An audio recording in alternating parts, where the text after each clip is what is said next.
Mi nombre es Luis Alejandro Peralta Camacho, soy estudiante de Contaduría Pública y les voy a hablar acerca del gravamen a los movimientos financieros. En el artículo 870 del Estatuto Tributario fue creado a partir del 1 de enero de 2001. Es un impuesto indirecto del orden nacional que se aplica a las transacciones financieras realizadas por los usuarios del sistema. Su administración corresponde a la DIAN. Con el decreto legislativo 2331 del 16 de noviembre de 1998, en estado de emergencia económico y social, se crea el impuesto sobre el gravamen a los movimientos financieros con una tasa del 2 por mil y de carácter temporal, cuya vigencia fue programada para el 31 de diciembre de 1999. Este decreto facultaba al gobierno para crear las medidas necesarias con el fin de superar la crisis que se volvió por parte del sistema bancario, y esto llevó a tomar medidas para contrarrestar el daño que se había visto en el sistema financiero.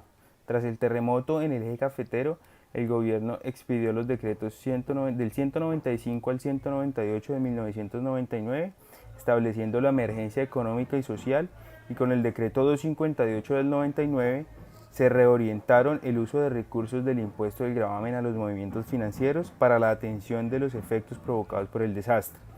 Para agosto del 2000, el Congreso de la República emitió la Ley 608. En el artículo 17 se comienza a hablar de un impuesto nacional de carácter temporal a cargo de los usuarios del sistema financiero y de las entidades que lo conforman. Además, se establece el hecho generador del impuesto y su base gravable. A finales de diciembre del 2000, con la expedición de la Ley 633, en el capítulo 1, el gravamen a los movimientos financieros se convierte en un nuevo impuesto en Colombia, definiendo su tarifa en un 3 por mil.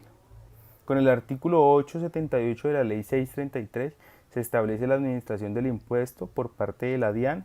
Con el artículo 879 de la misma ley se establecen las exenciones a que da lugar el impuesto. Con la modificación de la Ley 863 del 2013, en el capítulo quinto del artículo 18, la tarifa de gravamen a los movimientos financieros pasa del 3 por mil al 4 por mil en un periodo comprendido entre el 2004 y el 2007. Por otra parte, la Ley 1111 de 2006, en el capítulo 4, se modificó el Estatuto Tributario en los artículos 871 y 872, ratificando el interés por el cual será cobrado el gravamen a los movimientos financieros y estableciendo el impuesto como permanente. Los elementos de este impuesto, pues el hecho generador está definido en el artículo 871 del Estatuto Tributario y lo constituye la realización de las siguientes transacciones financieras.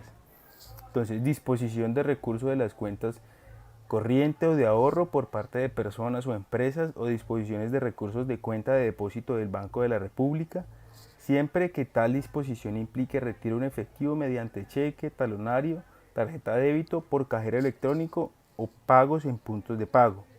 Expedición de cheques de gerencia, traslado de fondos a cualquier título, cesión de recursos a cualquier título. El traslado o cesión de recursos entre diferentes copropietarios sobre carteras colectivas, así estos no estén vinculados a una cuenta de ahorros corrientes o de depósito.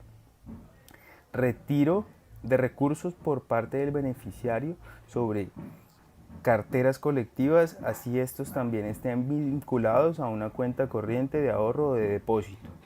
La disposición de recursos a través de los denominados contratos o similares que suscriban las entidades financieras con sus clientes y que se manejen por cuenta corriente de ahorro o de depósito.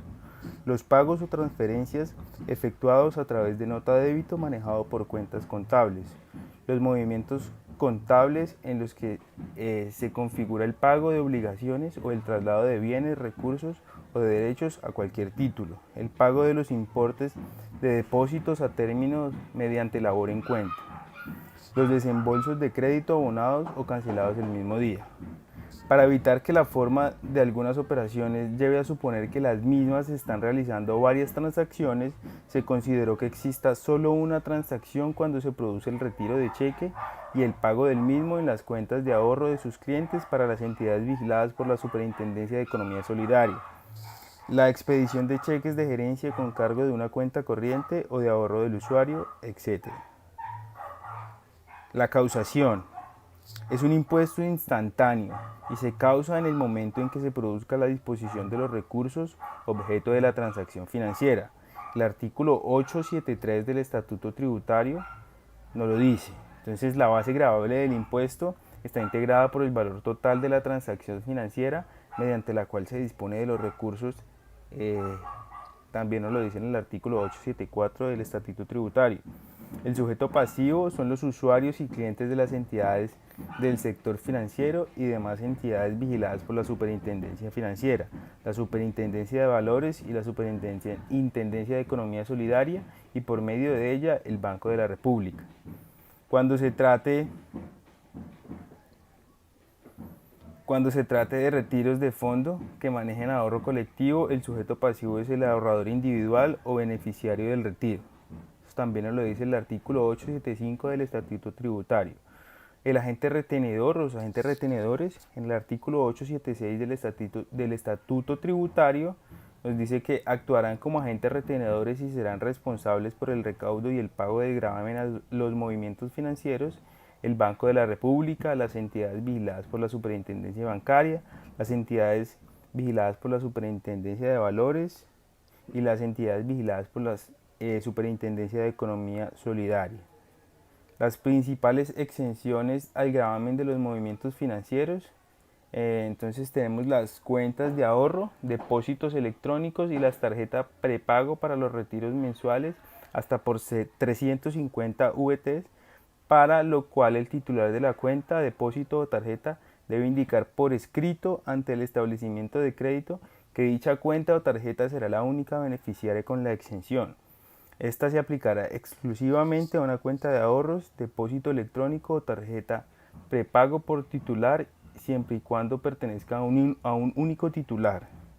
Dicha sección opera para uno de los tres depósitos, sea la cuenta de ahorros, depósito electrónico o tarjeta prepago. La marcación de un depósito electrónico hasta por 350 VT no permite marcar una cuenta de ahorro, tarjeta prepago u otro dispositivo electrónico hasta por 350 VT, pero sí permite la marcación de otro depósito electrónico hasta por 65 VT en otra entidad financiera.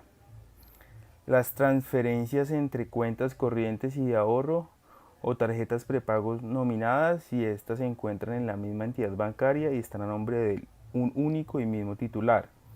Los retiros efectuados en las cuentas corrientes abiertas en entidades bancarias vigiladas por la Superintendencia Financiera que correspondan a recursos de la población reclusa de orden nacional autorizados por el INPEC. ¿Quién será el titular de la cuenta? Siempre que no exceda mensualmente de 350 VT por recluso. El manejo de recursos públicos que hagan las tesorerías de las entidades territoriales. La cuenta en la cual se manejen estos recursos deberá ser marcada como exenta previa solicitud del tesorero municipal. El manejo de recursos provenientes de subsidios de familia y vivienda administrado directamente por las cajas de compensación familiar.